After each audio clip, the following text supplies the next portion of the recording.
What is up, wrestling fans? It's that time of the week for the Fanlight Wrestling Team to talk all things pro wrestling and call it right down the middle. That's right, it's time for this week's edition of 607 TWS, The Wrestling Show, powered by FanlightZone.com. I am your host. My name is Rich. Joining me in the co-pilot's chair as she does each and every week, she is the hunter of the Pokemans because she's got to catch them all. She is also the guru of cosplay, but most importantly for this show, she is a pro grappling connoisseur. She is the first lady of Fanlight Zone, and also, I must say, happy Pride Month to our very own Miss Sammy. How are you today? I'm doing well. Thank you for the warm welcome. It's good to be here with you guys once again. Always a pleasure. And of course, speaking of pleasures, joining us, doing the hard work of getting all the social media posts out on screen as he does it here, because everything's in house, right? Hardest working team in the business. He is the host of the Ocho Duro Parlay Hour podcast, better known as the ODPH. He is the editor-in-chief of FanlightZone.com, but most importantly, he is the CEO of Fanlight Zone. Ladies and gentlemen, I give to you once again, Ken Moneybags, Ken M. In the words of Logan Paul, your favorite wrestler, it is very humble to be here, but chat, super chat, wrestling chat, you are in 607 TWS's presence, and we want you to throw your opinions in. This is an interactive show, and you see on the screen right now, those are the social media links you need to follow. Make sure you're subscribed up. Make sure you're liking. Make sure you're sharing. We want to build this community up. The numbers have been growing each and every single week, and it's all because of you, and we want to make sure that continues, so make sure to jump in there. Let's talk some pro wrestling, because nobody does it like 607 TWS.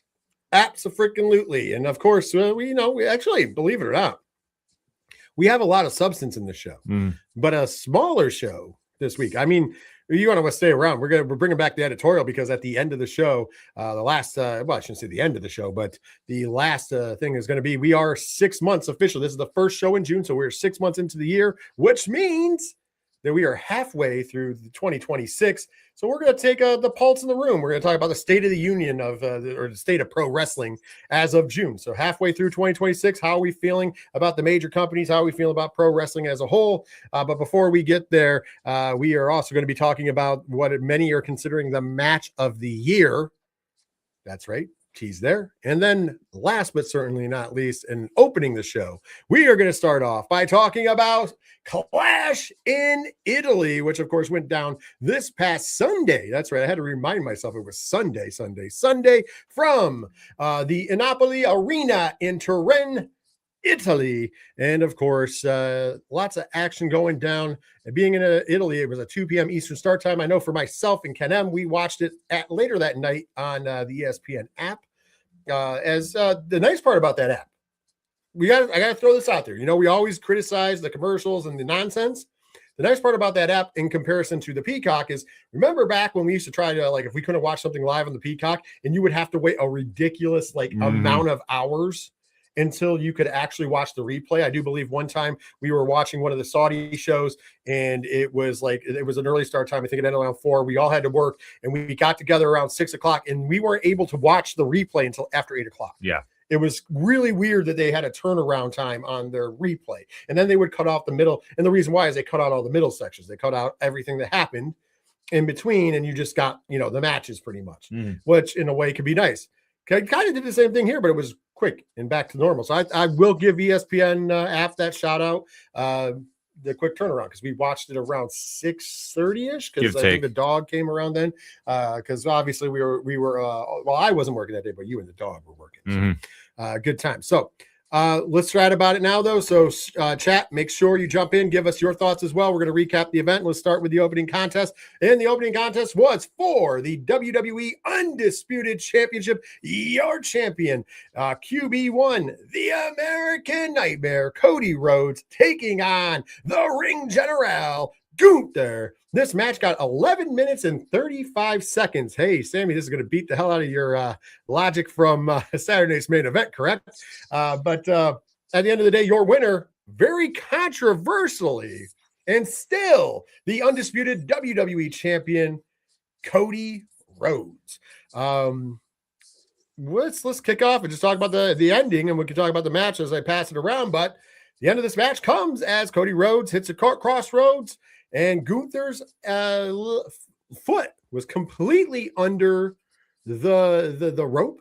Mm-hmm. And I don't know if they should have counted or not, but we get the 3 count, we get the announcement. Referee's decision is final. Sammy, what did you think about the Undisputed WWE Championship match and the finish? It was definitely an interesting way to start the show. Starting off hot with Cody and Gunther. Not their greatest matchup they've ever had together. They've had better performances, and with the stakes of starting off a show, big show in Italy, big title match, it didn't really set a great pace, in my opinion. The finish obviously protects Gunther and allows him to, go back after the title again, keeps that story going. But overall, I didn't really love this. Kenem, your thoughts on the WWE Undisputed Championship match? -5 stars. This was just wasted potential. I hate the ending of this. I understand they want to try extending the program, but for what? Unless you're building up for Gunther to get the belt, and then where do we go from there? Like, it's one of those weird situations that I think they had an idea on paper and had a pivot, and what they got extends a feud out, but is it a feud that's really got a lot of gas behind it? I don't think so. But then again, I think Cody's title reign has gotten very stale, and they need to get the belt off him and refresh his character, whether it's a heel turn or not, debatable. But at the end of the day, doing this is prolonging what should have already happened, and we're still in a state of like, what are we doing? I feel like I'm a broken record sometimes, but unfortunately it's because you kind of have to be, right? And what I'm saying this for is that Cody, WWE, Triple H, the one thing that I can say against his booking since he took over, we're not just talking about recently when we've talked about creative bankruptcy, we're talking about the whole time, is I don't think he knows how to book a champion unless that champion's name is Roman Reigns to an extent. But I don't think that that's because he knows how to book Roman Reigns. I think it's just because Roman Reigns feels bigger than everything. Right. I think it's more Roman Reigns and how Roman Reigns comes across, and probably the fact that Paul Heyman has played a huge role in the whole bloodline saga, whether we like it or not, right? As far as creatively. And this really shows it once again. When Cody was champion originally, it was like, lackluster title run because there was no major feuds outside of Brock Lesnar, that first initial one. Yeah. And then he drops the belt to Cena. And then he regains the belt at SummerSlam. And he's been champion since. And since then, other than the Randy Orton feud, which they creative screwed that up. Yeah. With the exception of the Randy Orton feud. And actually, we could throw in there the first feud. We could say Kevin Owens. Okay. Because the Kevin Owens.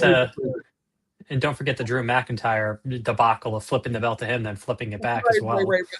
But I don't count. But once again, I'm talking about just the good part. So out of 2 title runs that have lasted a really, one was a whole year, calendar year, because he won at WrestleMania 40. He lost at WrestleMania 41. Then he won the belt back last year at SummerSlam.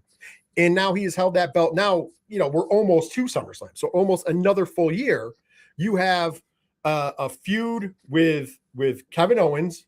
You have a feud with Randy Orton, and then you have a feud with, as I mentioned, Brock Lesnar. Yep, I was going to say those Drew. were the 3. I mean, but the Drew feud wasn't that great. Yeah. Oh no, it wasn't. But it could have been, but they messed it up with the flip flop of the belt. Yeah, like it just didn't work out. And the same thing as the Cena program. The Cena program started off hot with that great heel turn, but then it fell apart. And once again, like sometimes it's not the fault because obviously there's other things at hand of creative, but it just feels like we can't book a championship. I mean, the Cena run, I don't count it against them because the Cena run was what it was. It was a farewell tour. Yeah. So we just wanted to see the greatest hits one more time. I didn't need to see long programs. I like the fact that we got to see Orton and Punk and AJ all get shots at the belt, right? Like it ended up being pretty cool that way. But I think that we've had the same problem. Remember Gunther, when Gunther was world heavyweight champion, name one great Gunther feud. Don't worry, I'll wait. There wasn't one. Seth Rollins.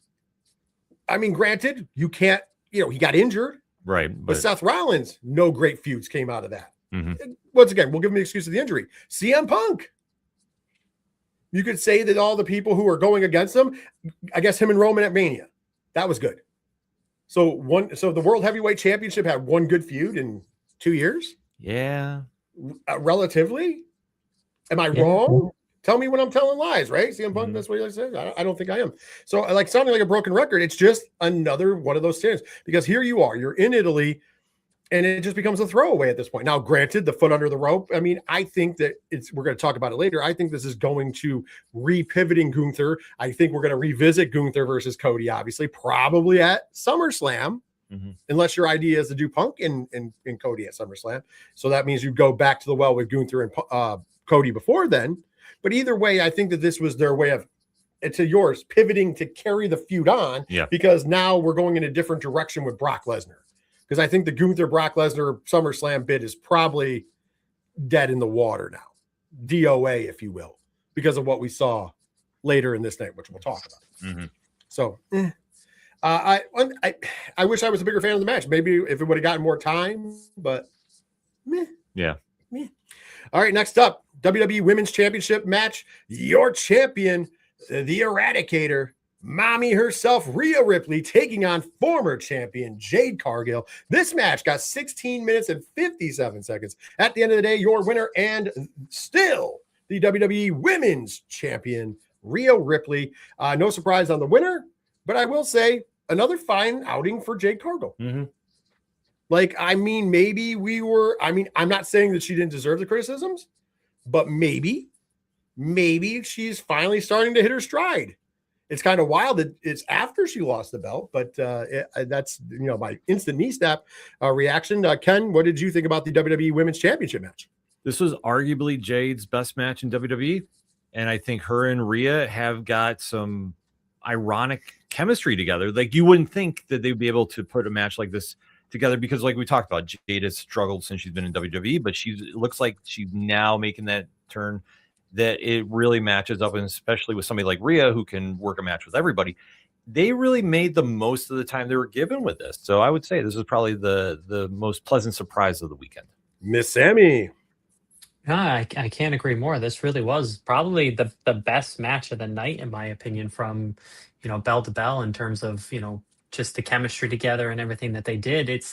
It's interesting that Jade's best matches are with someone who can really equal her in size and strength and everything. And there's some other, members of the roster that can do that. And maybe this will be a trend for Jade. She's finally turned the corner and really kind of grown into her character and into her wrestling ability. I agree with all of what both of you said. I thought it was a really good outing. It makes me want to see more Jade Cargill. Which is good. I mean, like I said, I guess the experiment might not be failed yet. Maybe there's still some, but it also goes to speak how good Rhea Ripley is. Yeah. If you didn't believe Rhea Ripley was that damn good, she's gotten these matches that nobody else could have out of Jade and making everybody look great. Next up, singles match is the Clash of the Titans, if you will, as Brock Lesnar would take on Oba Femi. This match got an astonishing 6 minutes and 21 seconds. By the way, this is the kind of match we'll talk about in a second that does not need a long match. It needs to be where it is right here and there. And of course, with that being said, your winner after 6 minutes and 21 seconds, the Beast, Brock Lesnar, taking out the ruler Oba Femi. And I like this. I like the storyline wise. Brock jumps him before the bell. Doesn't give Oba much time, if any, to kind of get back into the game. And then guess what happens? 7 F5s, including one through a table, and Brock gets the win. To me, this sets up SummerSlam. We know Oba Femi is moving on in the King of the Ring tournament. I think that Brock Lesnar is going to poo-poo on that party. And I think we're going to get that big match at SummerSlam. And I think that that's why you had to pivot Gunther. Yeah. Because I think the original plans were what we all thought for a while was Gunther versus Brock in Brock's last match. And I think now you just have such a great story that this is one time where the pivoting actually makes sense. And I think the booking and storytelling was great here. Sammy, your thoughts on Oba versus Brock 2? Yeah. Echoing what you said, obviously, Predictable. We kind of all thought this was the route they were going to go once they had announced this. But you know what? It's from a creative bankruptcy standpoint, this has been a pleasant surprise. And it's really going to set up Oba for the next couple of years and a world title run soon enough. Is there anybody more over than Oba Femi, by the way? And I would just want to point out before I said to Ken, I don't know if you've seen this. Kids outside of wrestling shows, not even at wrestling shows, are doing the Oba struts. He is over.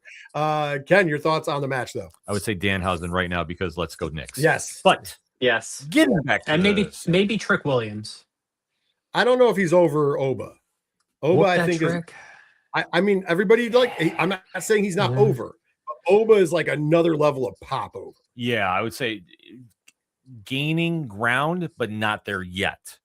I mean, he has a good catchy phrase that you can yell. And once again, I love whoop that trick. Don't give me, and listen, I've been a champion of Trick Williams for a long time.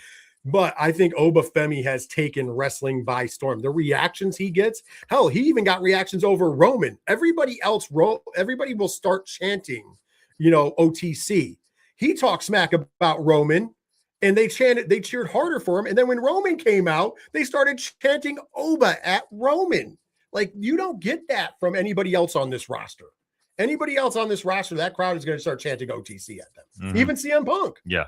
But Oba Femi is immune to it because he's that over, in my opinion. But go ahead, Ken. No, I mean, the match, the ending was fine. 7 F5s I thought was maybe a little too much, but I understand why, because they really want to establish how much it needed to take Oba out. So I get it. Not a personal fan, but I'm not saying it was bad. Granted, and but there is a sense there, like you said. I think it's more of the Superman thing. Yes. It barely put him down. Remember, Oba's back up, not like jump back to his feet. He was selling great. I appreciate how much Oba better sells. than the WrestleMania Right, match. right. Yeah. I appreciate how Oba sells, when he's really on, because we saw that in NXT as well. He is able, when given the time, to do that. But when he got up, he was up and walked out under his own power. He holding on to his gut, but he walked out under his own power. So it shows that 7 F5s, including one through a table, barely put down this superhuman. Yeah. And that's coming up against, so it made him look strong even in the loss. And I get what you're saying. It was a little overkill, but I understand how why, many finishes does it take to beat Roman? Well, it depends on who it is and if Danhausen is involved. Well, of course, we're all excited because nothing but orange and blue skies ahead. Yes. As the New York Knicks hopefully bring home a championship. So there you go. And Danhausen should get a ring if they win. He should be in the parade with lots of money. Well, all of the human monies. I think I do believe Timothy Chalamet has said that he can sit next to him at the Garden. Yes. So that should tell you all you need to know. Also, Timothy Chalamet, for those who don't know, is a huge wrestling fan. Oh yeah. So let's as well as the hero of the Knicks, Jalen Brunson, just throwing it out there. Ain't like that punk Tyrese Halliburton. Just saying. All true. Just saying. All When true. I see him on TV, I boo. I natural reaction. Natural reaction. Natural heel, that Tyrese Halliburton, unless you're a Pacers fan. And in that case, I'm sorry for you. Well, let's go on to the next match. Speaking of sorry for people, it's the WWE Women's Intercontinental Championship match. Your champion, the man, big time Bex, the best to ever do it. She's not just telling you that. No. I mean, no. Sports Illustrated. Everybody's saying it. Sports Illustrated. Bleacher Report. Everybody says she's greatest of all time. She's the GOAT. Becky Lynch taking on the challenger, the upstart. And if you're talking about upstarts who are super over, Sol Ruka, also super over, probably one of the most over in the women's division. We talked about this, and yes, a little predictable, but let's be honest, it was the right call. 14 minutes and 2 seconds at the end of the day, your winner. And the new WWE Women's Intercontinental Champion, Sol Ruka. I thought this was a fine match, but there was some backlash on the internet over her perceived botch of the Soul Snatcher. It wasn't really a botch. She just didn't get it clean. It is what it is. I'm telling you, 9 chances out of 10, she's hit that move clean. Oh, sure. No big deal. I don't think it really hurts it. I know some people like to go a little further in, but Miss Sammy, what was your thoughts on the Women's Intercontinental Championship match? It was a solid match. I mean, it's a tough move to hit cleanly anyway. You know what I mean? Like there's a lot of moving parts to it. This is not Becky Hogan going out there, trying to mess up the flow of things here. No, that's not the case. It's a tough move to hit, and she's not always going to hit it perfectly. And hopefully, as time goes on, she'll adapt that in and be able to set it up again and do it again, just to make sure you get that big crowd popping moment. But either way, the match was fine, totally the right result. And Becky's going to move on to different things and hopefully a program with Liv, because here we are, it's June, and what is Liv Morgan doing? Yeah. I will go back to that in a second, because before I turn to Ken, I like to touch on what you said. I love your point. Once again, 9 chances out of 10 she's hit it already. 90, I think she's at 90% or higher of hitting that move. Something flush. like that, yeah. But it's a lot of moving parts. And in the future, I do believe somebody has to pull her aside, and I think she's a pro enough. I dig what she's doing to be like, hey, if that happens again, just set her up and just do it again. Mm-hmm. Just not like rewind and pretend it didn't happen. Just be like, oh, I must have not gotten all of it. Because the commentators are smart enough, and especially good enough in this case, where they're going to be like, oh, she didn't get all of it. She's going for it again because she didn't get it all. And it would look fine, because you can set her back up. You can just, get her and boom, and hit it again. And that time you can actually set it up so you hit it. And that's something that comes with time. Yeah. You got to take the excitement. She's still new to this. She's not been a pro wrestler very long, 2 years, I do believe, like overall from start to train. I'm not talking about first match. I'm talking about starting training to now. It's been like 2 years. Yeah. And on top of that, she's also, this is her first gigantic pay-per-view match against, let's be honest, I mean, no matter how you cut it, a legend in Becky Lynch. Ken, your thoughts on the match, though? Yeah, I agree. I mean, you can't really hold it against Soul. That is a tough move to pull off. And yeah, I agree. Like 9 out of 10 times you hit that. Or you just do, like you said, just do it again. The commentators would have taken control of the moment. But this is the right call to make. Becky Lynch is a main eventer. And granted, she's elevated the IC title very highly. Nothing wrong with her title reign, but it's time to get her back in the main event picture if that's what she wants to do. Her versus Liv is a money feud. And for Soul, this is a great role to really see how much she develops into her character and what she can do on the main roster. It offers a lot of really creative matches you can start scheduling. I think her and Roxanne Perez would put on a hell of a feud. So we kind of have to wait to see how this all goes from here. Yeah, I'm with all of that. I think that we talked about it in the pre-show, if you want to go back, so I don't beat it to the ground, but I will say Becky should be moving on, because you can elevate her in other ways. Becky's an attraction. Becky is every bit as, an attraction as a Roman Reigns. I'm not saying she's quite as over, but she is, that's the level. You could take a title, never have a title again. She's already a Hall of Famer. You could put her in there. She helped make the Intercontinental title. You do need to have credit when you have a belt like that. You gave it credit with her, because obviously she's who she is. Now let's go give the rub. To Sammy's point, you could easily move her right into the world title picture, whether she wins or not's irrelevant, and have Liv finally do something right against an opponent, and a good opponent. Or you could even move her up against some other younger talent, or some other talent that you want to move into that main event picture. No matter what, Becky should be that, and I'm going to use the word, that gatekeeper. If she's not, she's a main eventer. And if you're going to go to the world title, or the women's world title, or whichever one you're going for, whichever show Becky happens to be on at the time, you have to go through Becky Lynch to get there. Like, Becky Lynch should always be that, final boss to get to the title regardless, because that's going to elevate anybody else to that status. Obviously, somebody like a Bailey or a Charlotte or an Alexa or a Rhea or a Bianca Belair doesn't need, I'm not saying they can't have matches, because I want to see them, or Io. They can have matches with Becky. They don't need that extra push. But if you're trying to put somebody new in that picture, Becky's going to get them over.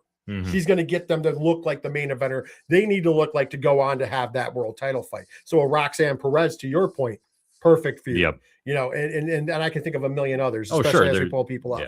Yeah. Now let's go to the main event of the evening. It was a tribal combat match for the World Heavyweight Championship, and also to decide the head of the table, the tribal chief of the Anoa'i family. First up, he is your champion.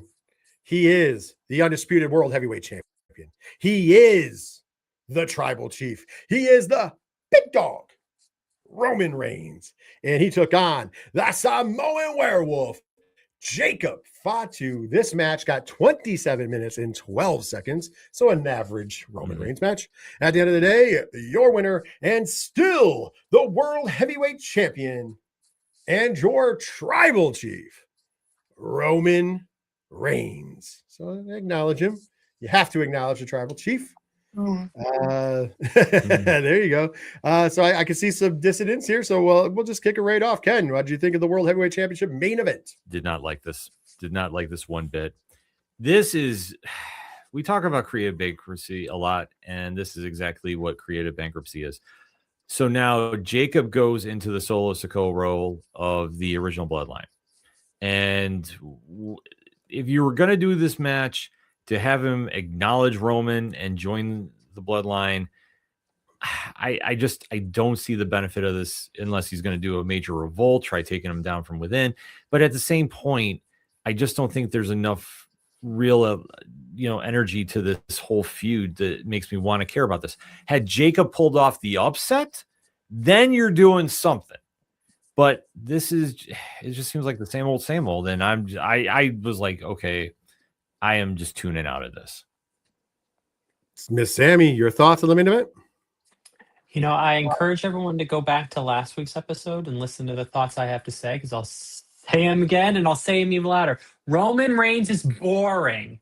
He is boring. The story is boring. I could have cared less about this match. And fun fact, I did. I turned it off.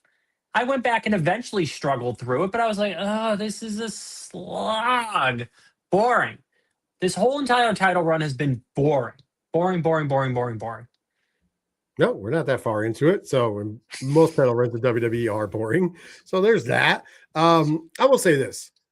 I said it last week. I said creative bankruptcy said that we're just going to get the Bloodline again because it's once again, I know I don't come for me. It's the NWO at this point, not the members. But hey, things are in trouble. What are we going to do? Just throw the NWO out there. Mm-hmm. Just throw out the Bloodline. Let's throw out the Bloodline and just rehash it. And like you said, you're just in the Solo Sikoa enforcer role. That's all you've been, just made Jacob Fatu for no reason.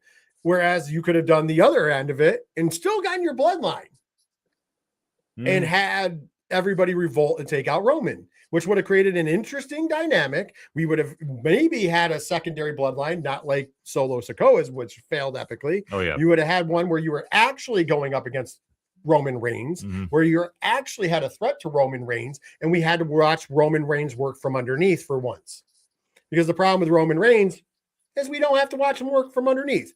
Granted, I will say it, I've said it once, and I'll say it a million times, and I know it to be true. There is no bigger star in wrestling than Roman Reigns.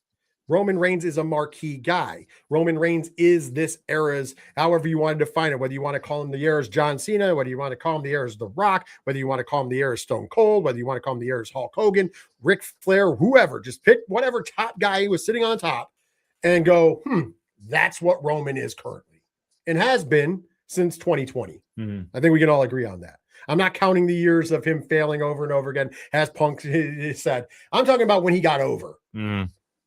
The reason probably TKO bought the place is because, or became TKO technically, is probably because of Roman Reigns. I don't think that that's hyperbole. I think that's true. However, to the point of Sammy, it does get to be the same old. We'll just say it, same old shit. Yeah. We're that far in the show. That's an old chant that we hear all the time. I wonder why fans don't chant that, but that's also because the WWE universe and their fans just don't believe in chanting those things up for some reason. Or if they do, they get edited out heavily. Who knows? If it was an indie show, we'd just hear the same old shit. Yeah. Because that's really what it becomes over and over again. And I'm not saying it's because Roman Reigns is not capable of doing more, because we've seen him do more. Oh, big time. However, the company seems to be like, okay, this is the direction we're going. And to that point, I get it. I do. Let's button up. Let's talk about the post match. Takes a shot at QB1. Yeah. Roman Reigns taking shots at QB1 to the credit of Cody Rhodes. Cody Rhodes, man. I beat his ass before. I'll do it again.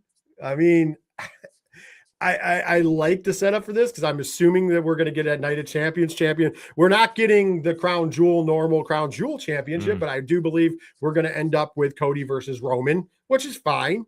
I mean, if you're not going to have either title on the line, might as well have the two wrestle each other. You can interject Gunther in there, and we can have a nice little match. Because let's be honest, when we talk about chemistry, Cody and Roman have that kind of chemistry. So I'm not upset about that, but I just thought it was kind of funny that was the direction. And then going into Monday Night Raw, we really got nothing. Yeah. Raw was kind of that was a thing. That was the thing. So buttoning it up, final thoughts, anything you want to get off your chest? Miss Sammy, we'll start with you about Clash in Italy. It was a show. Get him. Thanks to everybody who tuned into last week's 607 TWS. We really do appreciate the hype going into the show. Unfortunately, though, it just did not deliver. I mean, it was a solid card, but nothing earth-shattering. I think WWE Creative played it way too safe, and now we're going somewhere else. Yeah, we are definitely going somewhere else, and it is what it is. What are we gonna do? What are you gonna do? All right. Let's talk about something a little more exciting. There was a show that went down on May. It was originally aired on May 30th. Mm-hmm. We did get a rerun on June. We are getting a rerun on June the 6th. So coming up in a couple days. Well, technically, it's the second part of it, but it was from Arena Monterrey in Monterrey, Nuevo León, Mexico, and of course, it was Triple I's Noches de los Grandes. So another big event for AAA. And it featured a main event that they have been building to for quite some time. I'm going to run through the undercard because I think that it should get whatever. So we're just going to bunch them all together before we talk about obviously the big one. But we had the AAA World Cruiserweight Championship match. Laredo Kid defending the title against Ray Phoenix. The match got 11 minutes, 51 seconds at the end of the day. Your winner and the new AAA World Cruiserweight Champion, Ray Phoenix. Next up, we had the AAA Latin American Championship on the line. Your champion, who's held this belt for quite a while, El Hijo de Dr. Wagner Jr., taking on El Hijo del Vikingo. This match got 7 minutes and 18 seconds, and because of antics, your winner and the new AAA Latin American Champion, El Hijo del Vikingo. Next up, the AAA World Tag Team Championships were on the line as the tag team champions Pagano and Psycho Clown, the Psycho Circus, if you will, defended against the War Raiders, Eric and Ivar. This match got 9 minutes and 11 seconds, and man, the War Raiders look more like War Machine more than ever in this one, which was amazing. If you didn't see this match got overshadowed because of the main event, but tremendous tag match, real brutal. But at the end of the day, your winners and the new AAA World Tag Team Champions, the War Raiders. Did you see something there? 3 title matches, 3 title changes. By the way, the undercard, fantastic. Your thoughts, Ken? Amazing undercard, and absolutely love the tag team match. And of course, Sammy, did you get the chance to see this whole card or just the main event? Nope, I've watched this whole card, but I'm going to reserve my comments till the end. Okay. All right. So we're going to talk about the main event now, because the main event is what is being talked about everywhere. The main event was something they've been building to for a while. It was a no disqualification mask versus mask match where we had the original El Grande Americano taking on El Grande Americano. So the Americanos exploded.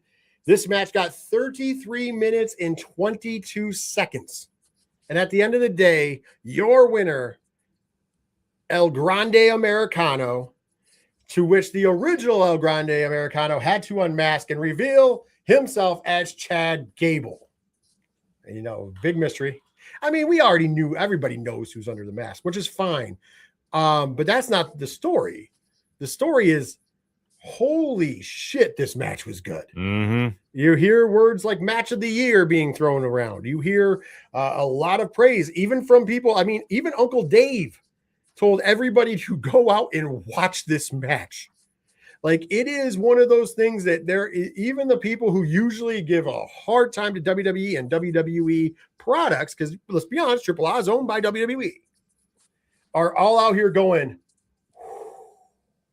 that main event is what happens. And let's peel it back. The fact that Ludwig Kaiser and Chad Gable, respectively, like I said, I don't think it hurts anything. We all know who's underneath the mask. Went out there and put on the show that they put on.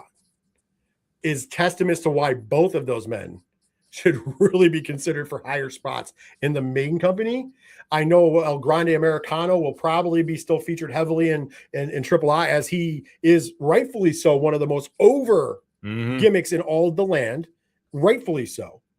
But if this does not lead to a real Chad Gable push, then Chad Gable needs to ask for his release because nothing will ever get him over. I am being dead serious because not only was this match fantastic, not only was the action great, the drama was great, the storytelling was great. It fired on every cylinder. That post-match reveal where he's talking from the heart about his family. He's talking from the heart about, Ludwig Kaiser winning. He's talking from his heart and giving respect, even though, for a while he was being disrespectful, obviously, but giving respect to the Mexican wrestling fans, the Lucha fans, and everybody else, and saying that it wasn't going to be his last time, to that whole crowd chanting for him. Mind you, they have been treating him as a heel as he was there because they love El Grande Americano, the new version, if you will, Nuevo El Grande Americano. But I thought it was beautiful. And if you can't capitalize on that, not only are you creatively bankrupt, but you deserve to be bankrupt, period. That is my thought. That is my take. Miss Sammy, I know you had a minute there. Well, what do you want to say about the main event, possible match of the year? I'm calling it right now.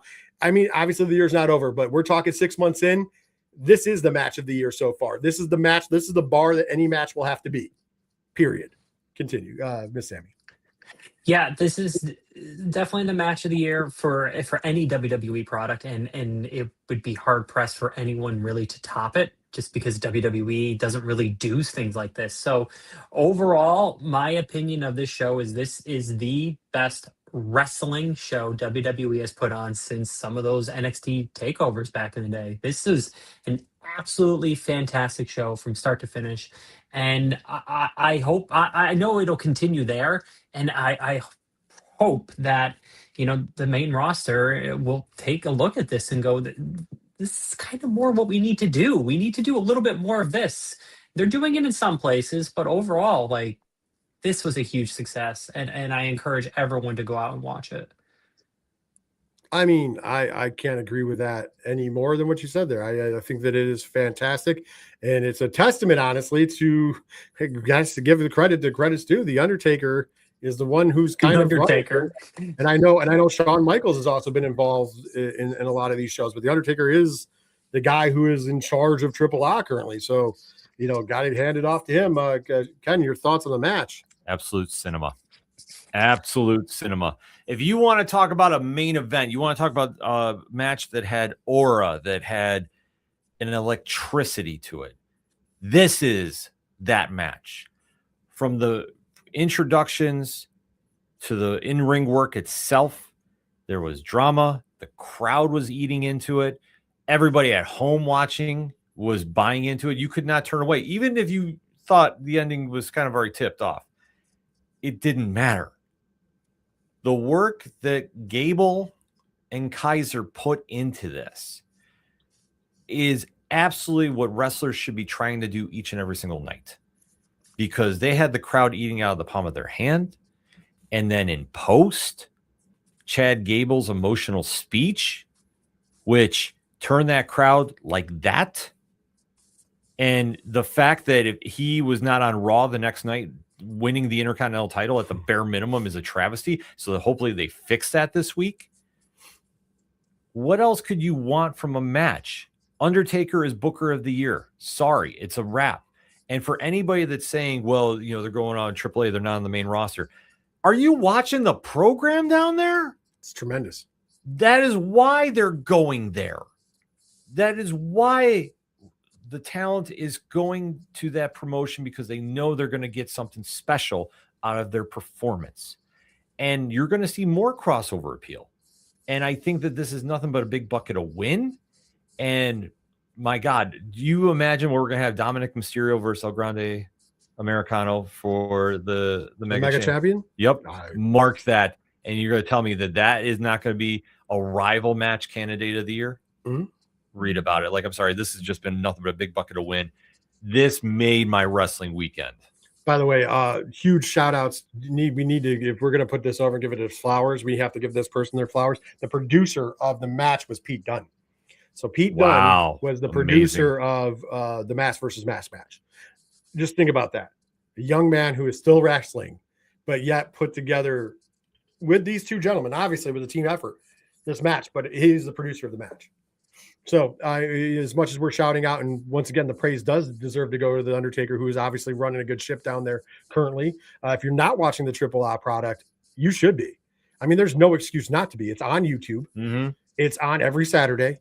And if you're worried that there's no English version, there is. Yep. And you have a hell of a English commentary team. JBL. You got JBL, you've got Rey Mysterio, and you got Corey Graves.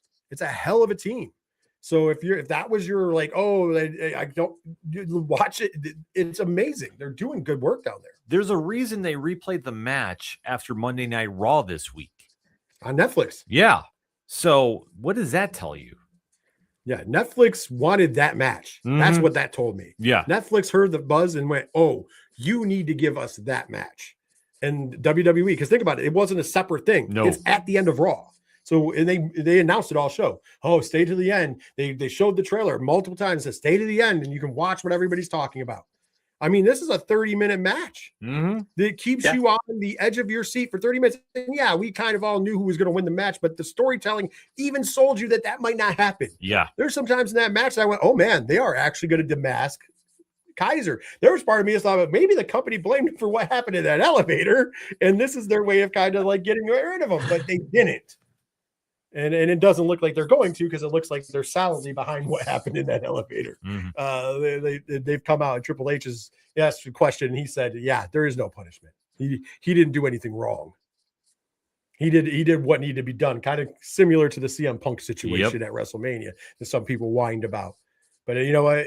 If put yourself in those shoes, trust me, he didn't go far enough, because if somebody took a picture of my wife or was recording my wife, I don't think that it would just been the phone that would have bounced off the ground. Just throwing it out there, not trying to be a tough guy. I'm just saying most of us have that same feeling. So the fact that CM Punk and Ludwig Kaiser to an extent had restraint is a testament to them over myself.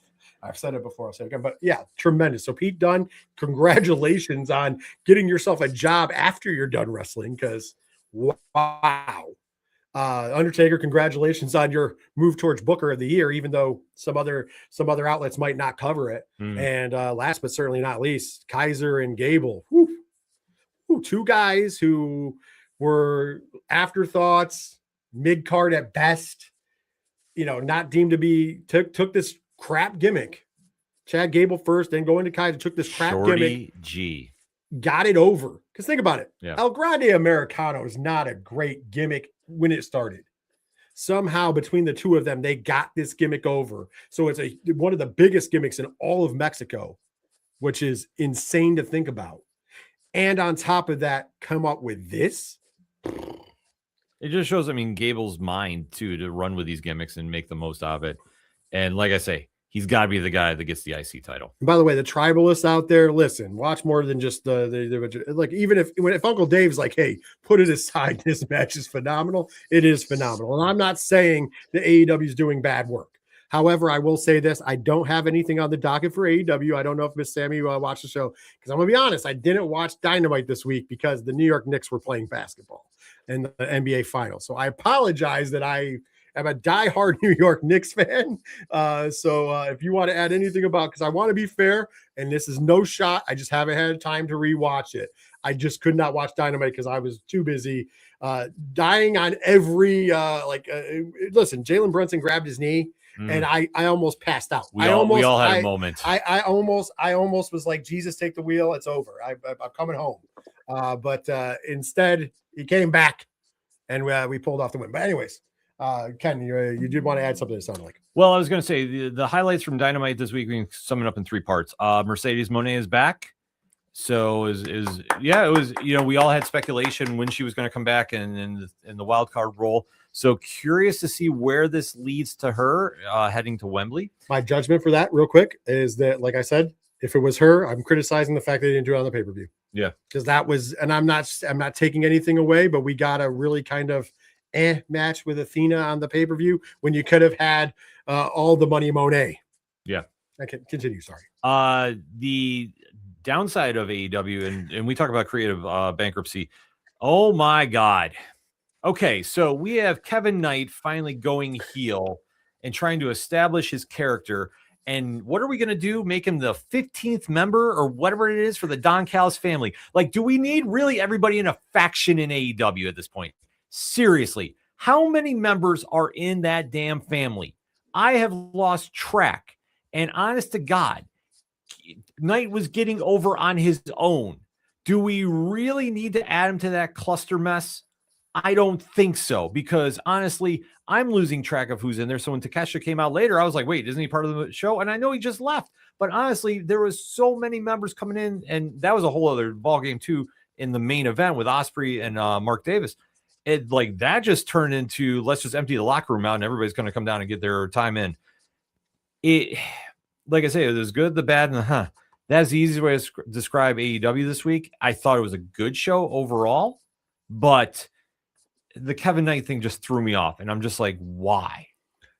Miss Sammy, I have a foul. Actually, before I turn it over, do you have some thoughts on AEW first and foremost this past week? Because I did, like I said, I didn't watch the show other than Ken telling me things.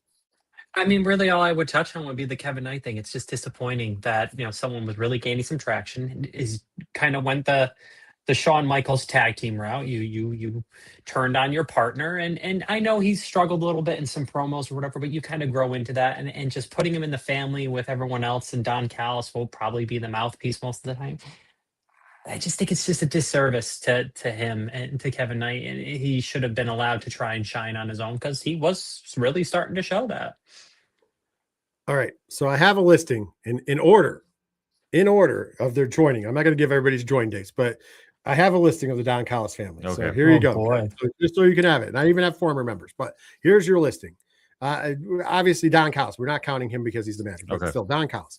By the way, the oldest member of the group, Kyle Fletcher, 2023. October 20th, 2023 is when he joined. But I'm not going to give any other dates, just on that. Next up, and these is, like I said, order of joining still. Who's there? Trent Beretta, Lance Archer, Brian Cage, Mark Davis, Josh Alexander, Rocky Romero, Hichiro, Kazuchika Okada, Wardlow, Andrade El Idolo, El Clan, Jake Doyle, Voladar Jr., and Kevin Knight. 15. Yes. By the way, Wardlow's on this list. Where's Wardlow? By the way, Lance Archer? Yeah, there is 5. Well, he's been out there. He's on Collision, I think. He's been out there as the big heavy, not wrestling. He's just been the big heavy. Yeah. He's been out there the ring. But we do have 5 former members as well: Sammy Guevara, Will Ospreay, Roosh, Powerhouse Hobbs, and Takeshita. So there has been 20 members of the Don Callis family overall. 15 currently. Look at all the pictures. Look at, they have all the pictures here, Ken. You can look on my screen. I can't show it on that way, but look at that. Let's all just not. Yeah. All the pictures. Yeah. So there's your answer. There's your big the national nightmare is over. We decide who's in the Don Callis family. All right. Let's talk editorial. We got some time here to come into this main event territory. We're coming to the end of the show. Of course, chat, we also want to hear from you. We're going to talk about kind of the state of where we see wrestling is. It is the 6th. This is the first show of June. June is the halfway point of the year. So it's a good time to talk about what's going on in the first 6 months of this year. And I'm going to lead it off. I'm going to keep it simple. We're only going to talk about the major. We'll just talk about the major companies in the U.S. AAA will kind of be piggybacked in because of its affiliation with WWE. The reason I want to do that is because I'm not going to New Japan has been doing some great things, but maybe not everybody's there. We're also going to leave out the indies for this one, just because that's a whole nother list. Before the end of this month, we will cover what's going on internationally and also there. I am just saying, because somebody's going to probably instantly go, well, you're going to mention AAA. Well, it's a WWE product. Yes, I know it's a product, but it's a WWE product. For that matter, TNA is owned by a Canadian ownership group. So, but it's still operated here. So North America, let's say that, because that covers Mexico. Okay. All right. So let's just start off with the easy one, because it's not going to take a lot of time. And that's TNA. Man, TNA could have started off hot. We're getting a TV show. We're on A&E. We're doing big things. And then I feel like it just fizzled, because I that same fervor for them has been gone. Ken, am I wrong? What do you got to add for TNA so far? Where I'm saying that they're underperforming. What do you? No, I agree. I mean, they lost a lot of that momentum about the midway point of this year so far. So the March, April point. And I don't know. I think they just tried too hard with the TV deal. Like we all thought that'd be a big bucket of win. It hasn't. Storylines have not been the greatest.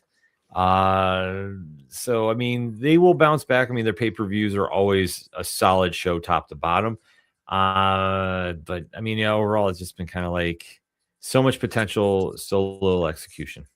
So what we'll do is underperforming, staying the same, or rising. Underperforming them. So I was going to say, I just wanted to get a little rating out there. Sammy, your thoughts on TNA wrestling at the 6-month period? Underperforming. We talked about it when they made the move and had the TV deal, like focus on, the quality of the product, focus on the way that the product is shown, focus on the sets, focus on the production, focus on all the stuff. Don't go out and spend big. And now I'm kind of like, I kind of wish they had brought someone big into that roster to really just spark something into it. But at the time when we were saying that storytelling and everything was really strong, now it's not. And it's like a spark would really kind of help that company reset. But they haven't made that move yet. To be fair, at the time that we were saying that, because we all agreed on that, they were firing on all cylinders.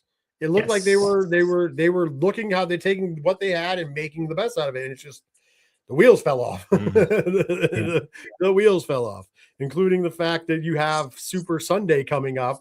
That would be on June the 28th, where you have a TNA pay-per-view, an NXT pay-per-view, and an AEW pay-per-view all on the same day. Yeah.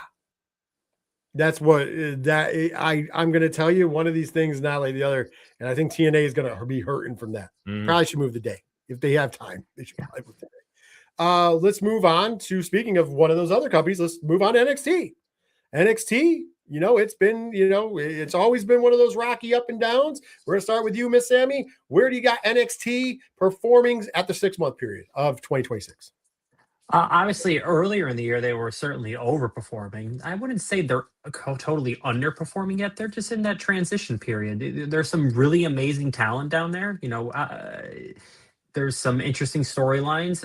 They're just kind of middle of the pack right now. Obviously, earlier, I guess you would have to say it's trended down, but it hasn't trended down completely into underperforming. Kind of overperforming. Even with the roster call-ups, they have gotten the best out of Evolve. The Vanity Project is over as true heels, and they are amazing. Shiloh Hill, the breakout star of LFG, you pair him with Tatum Paxley, who has been long overdue to get into the spotlight, and they are just gold on television.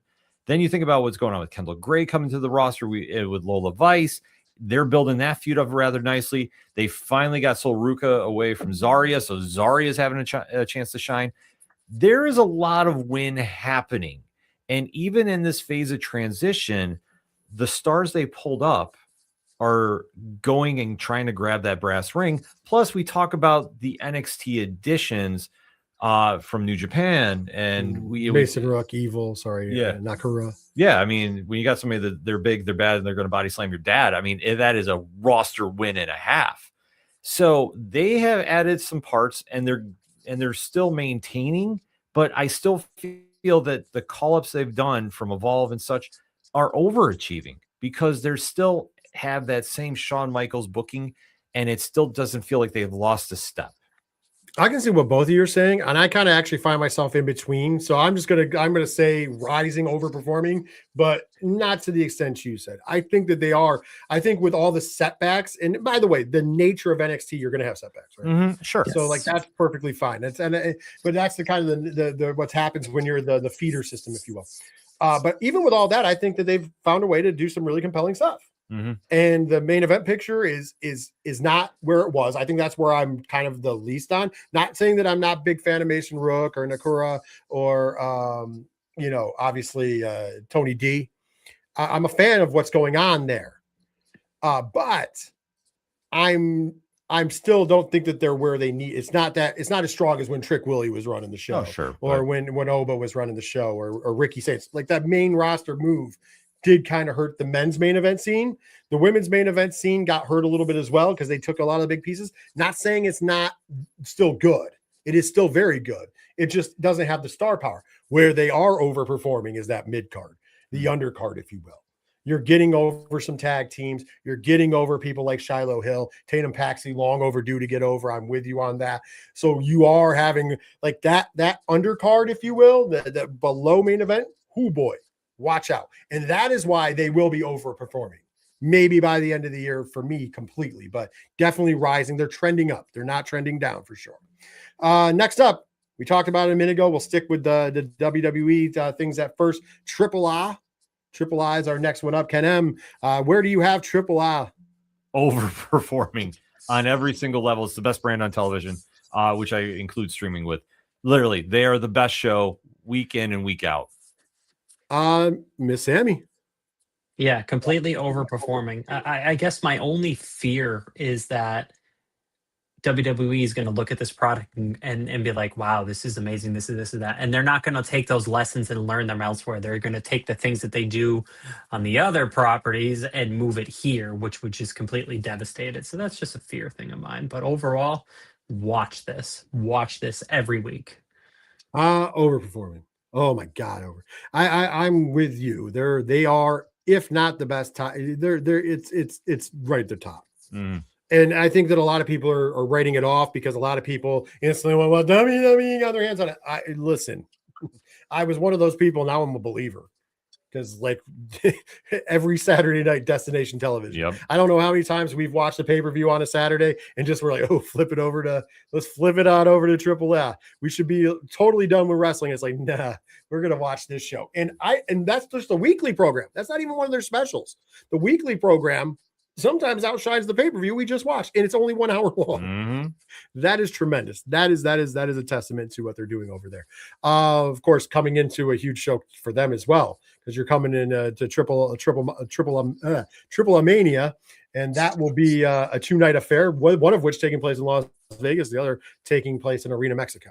So tremendous. Can't say enough great stuff about Triple A. Let's move over to we talked about him briefly a second ago. That, of course, is All Elite Wrestling, AEW, and I'll go first on this one. I'm gonna say they're overperforming. When I said that the Triple A is either the top or right there the same, it's 1A and 1B a lot of times. Now, there is certain things I don't like that are going on in AEW. Don Callis' family is one of them. The promos sometimes are still a little sus, but the in-ring work is better than they've always done. Great in-ring work. I think it's better than it's ever been currently. The storytelling also has been a weak point at times, is also now better than it's ever been. The problem that they have still is promos and once again not knowing what to do with the bloated roster. I think those are their two biggest detriments. But if you're talking week in, week out, there used to be a time where I dreaded watching Dynamite. I now enjoy watching Dynamite. I will say this because I know a lot of people aren't watching, and I know Miss Sammy will agree with me when I pass it to her. Collision has quietly become one of the best wrestling shows on TV. I'm not talking about the hour one they do after Dynamite. No, I'm talking about Saturday's Collision.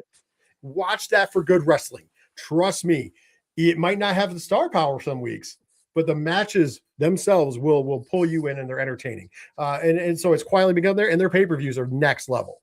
They've literally, I mean, granted the fallout for them is not so great sometimes. Like we judged last week's episode of Dynamite. Yeah. However, take away the fallout, the actual pay-per-view itself, they've actually matched it out. And now that they pulled it back and we're getting done with pay-per-views closer to midnight, it's been a lot better of a ride. Miss Sammy, your thoughts on All Elite Wrestling? Yeah, they're continuing to overperform. I really don't know what else to add to it beyond that. There are the couple of gripes. The bloated roster is still the biggest one, but overall overperforming and really just setting up for a strong second half of the year with their biggest show still to come, Wembley. That's true. Ken M. Over slightly. I think that the in-ring work has been good. The storylines, for the most part, I didn't say all of them. No. I know you didn't. No, but I'm gonna say, like, in a percentage-wise, about 70% of them have been good. There's still a lot of work that needs to be done, and like you touched upon, promo work, unless you're MJF, really needs some work. But for what we have, Collision has been excelling expectations. Dynamite just kind of seems lost in the shuffle depending on where it's around the pay-per-view. And I think that I'd like to see more consistency out of that. And that's, I think, where the biggest problem is, because you come off like Double or Nothing. It was a great pay-per-view, and it was a flat-lined Dynamite. Revolution was kind of the same thing. It wasn't a great Dynamite. Right, but a great pay-per-view. But great pay-per-view. But you want to build off that momentum, that you want that fan base. And granted, the sickos are the sickos. But as you're trying to grow the brand, there was so much buzz coming out of both pay-per-views to come up flat on those after shows. It really hurts. So, I mean, it is trending in the right direction. I'm not going to say that it's not getting better, but I think they're missing a lot of opportunities, especially with getting people on the mic, getting the matches over in that aspect. That I think if they can fix that relatively quick going into Wembley, like depending on how they want to do it, I think they're going to be probably the best promotion going for 2026. All right, there's one company left in North America. Of course, that is World Wrestling Entertainment, WWE. Miss Sammy, you get to the driver's seat first. Where do you have them trending coming into this 6th month of the year? Yeah, and continuing to the downward trend, it's close to a downward spiral really at this point. I know that I don't want to sound all doom and gloom, but you came off of a lackluster WrestleMania minus the main event. There was a lot of flack regarding the times, the amount of wrestling, the amount of commercials, the pricing, going back to Vegas, and that narrative has just continued to plague them, and they've done really nothing to even try and steer the ship in any other direction. You had a very large announcement that Roman Reigns was going to be there full time, and he's not doing anything new. He's not helping really to build new stars. He's not really even building his own star power anymore. He's just back doing what he was doing before. Seth Rollins is just there. He was supposed to do this thing with the Vision. The Vision is dead. I'm sorry. That group is dead on arrival. It's only because Logan Paul isn't there. It just needs to be done. Like, it just doesn't work. If you want Braun Breaker to have Paul Heyman as a mouthpiece, that's fine, but the rest of it's just got to go. There's no tag team wrestling. That's just done. You have Liv Morgan, who had an incredible run up to WrestleMania, a lackluster WrestleMania. There were some talk as to why there was some potential injury concerns, and she's done nothing since except kind of just do backstage shenanigans with Roxanne Perez and the rest of the team. Like, she's not even, no one wants her belt. No one wants to come after her belt. Like, really? Like, nothing? It's incredibly disappointing. SmackDown's not really much better. And I don't know, like, at what point do people have to just start tuning out? I think you're starting to see that people are just starting to tune out. Right on. I can attest to that. Ken M, your thoughts? Where do you have WWE performing? WWE has not recovered from John Cena retiring.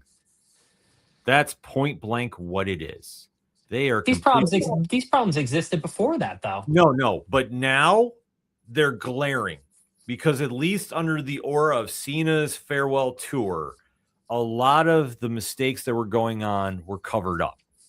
Now they're on full exposure, because with Roman now coming back, it's the same old, same old. Who else has really stepped up for WWE in that time period? Danhausen, I guess. I mean, but that's the thing. Danhausen got over because he teamed up with the greatest basketball team in the National Basketball Association. But other than that, I mean, granted, when he came in, let's not forget, was crickets. Not on his fault, but I blame that Chicago crowd that night. He has, granted, bounced back completely and brought the entertainment side of sports entertainment out. WWE has now called up a lot of that NXT roster that was getting over: Trick Williams, Ricky Saints, Ethan Page. The list goes on and on. So they have to have time to get established with the WWE universe, which we all know is a separate audience that doesn't watch NXT for whatever reason.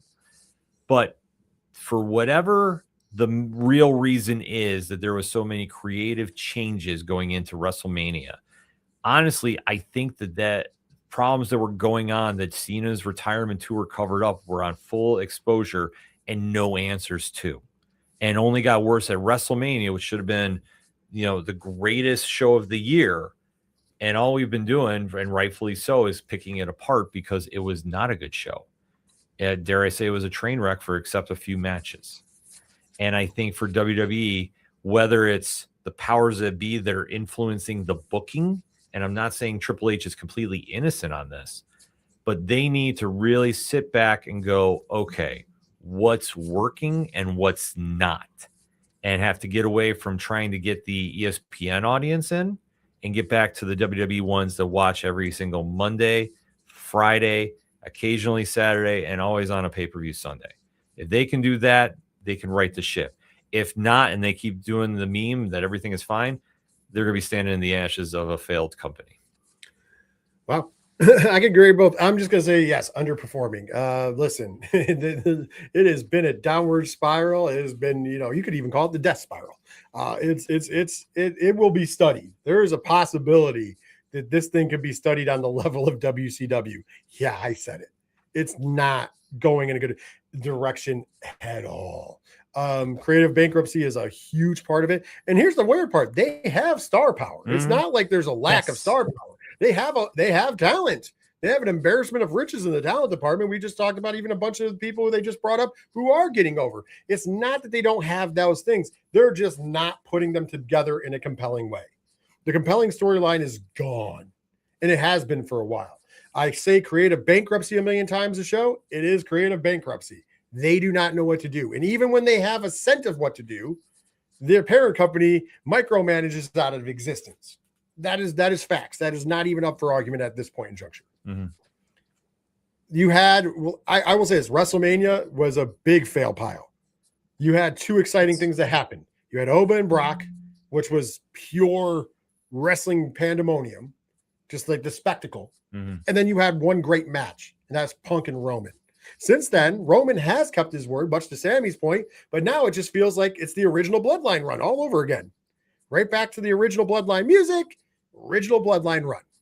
He's cutting the original Bloodline promos. Mm-hmm. They're doing the same things they did there, just on a face portion, not a heel. And then CM Punk, remember, hey, I'm going to show up to work tomorrow. Oh boy. Yeah. The counter's on. Where we seen him the night after WrestleMania and then not since. Granted, he deserves time off. Not saying he doesn't. Mm-hmm. But your promos can't be, hey, I'm the one that's going to show up for work and Roman's not. That's why you should be behind me to win. And then Roman's the one showing up to work and you're not. Yeah. That's a bad message. But if the company knew, or if he knew he was taking that time off, don't you think you would have said that's a bad idea to cut in a promo? But once again, creative bankruptcy. They don't have a direction. They're just throwing shit at the wall and seeing if it'll stick.